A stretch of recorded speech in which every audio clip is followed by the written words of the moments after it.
ओम नमो भगवते वासुदेवाय नमः। भागवत जी के स्वाध्याय में आप सभी भगवत प्रेमियों का बहुत बहुत स्वागत है। आप सभी को सादर जय श्री कृष्ण।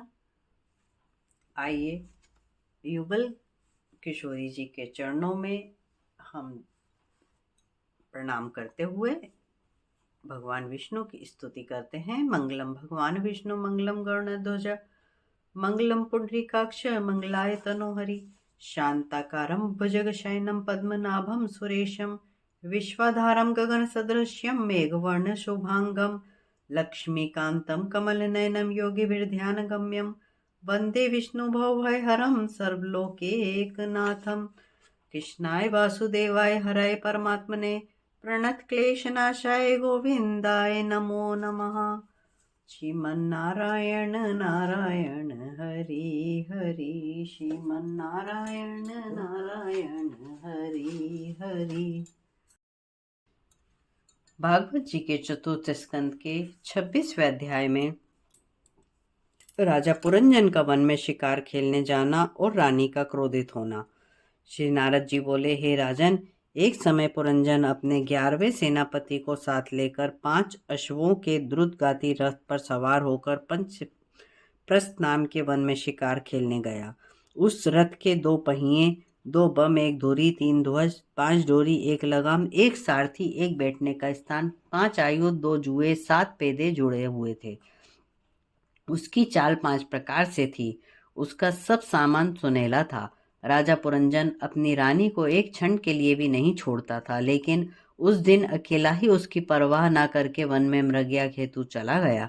उसकी आसुरी वृत्ति बढ़ी हुई थी। उसका चित्त दया शून्य कठोर था। उसने अपने पेने वाणों से अनेकों निर्दोष वन्य पशुओं को मारा। हे राजन, शास्त्र में पशु हिंसा करना निषेध है। मनुष्यों को इस बुरी प्रवृत्ति को रोकने के लिए नियम बना दिया गया है कि शास्त्र निहित कर्मों के हेतु वन्य पशुओं को आवश्यकता के अनुसार मारें, व्यर्थ पशु हिंसा ना करें। जो पुरुष कर्म अनुष्ठान के लिए ऐसा करते हैं उन्हें पाप नहीं लगता, लेकिन जो मनमाना कर्म करते हैं और अभिमान के वश रहकर हिंसा कर्म करते हैं वे अधर्म योनियों में जन्म लेते हैं। उस पुरंजन ने अनेकों जीवों की हिंसा की। उसकी निर्दयतापूर्ण हिंसा से सभी अति दुखी हुए। पुरंजन हिंसा करते करते बहुत थक गया। तब वह भूखा प्यासा अपने महल को लौटा। तत्पश्चात स्नान, भोजन, अंगरंग लेपन आदि से निवृत्त हुआ। तब उसे प्रीतमा का ध्यान आया। वह मदोमत होकर अपनी प्रिया को ढूंढने लगा, किंतु वह कहीं दृष्टि न आई। तब वह रनिवास की सेविकाओं से पूछने लगा, हे नारियों, वह घर की शोभा और लक्ष्मी मेरी प्रिय भार्या कहाँ गई? उसके बिना घर की यह समस्त सामग्री सुहावनी नहीं लगती। स्त्रियों ने कहा, हे राजन, आपकी प्रियतमा कुपित होकर पृथ्वी पर पड़ी हैं।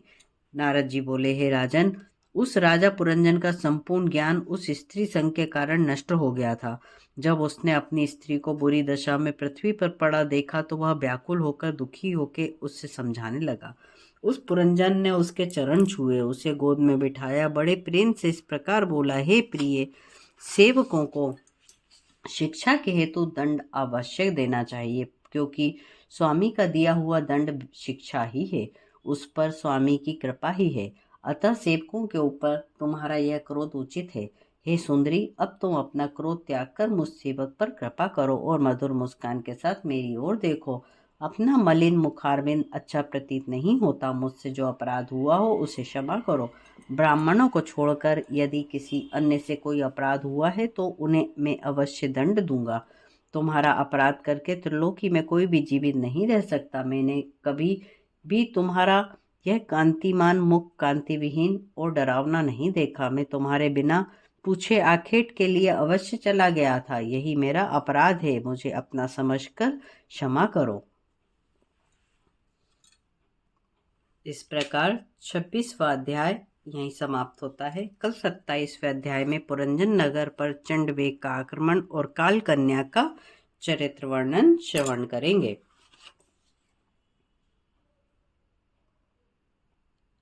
कर्पूरगौरं कर्णावतारं संसारसारं भुजगेन्द्रहारं सदा वसन्तं हृदयारविन्दे भवं भवानी सहितं नमामि। भागवत कथा सुनने वाले सभी भगवत प्रेमियों को सादर जय श्री कृष्ण। आप सभी का कथा श्रवण करने के लिए बहुत बहुत धन्यवाद। इसी तरह निरंतर मुझे अपना आशीर्वाद प्रदान करते रहें।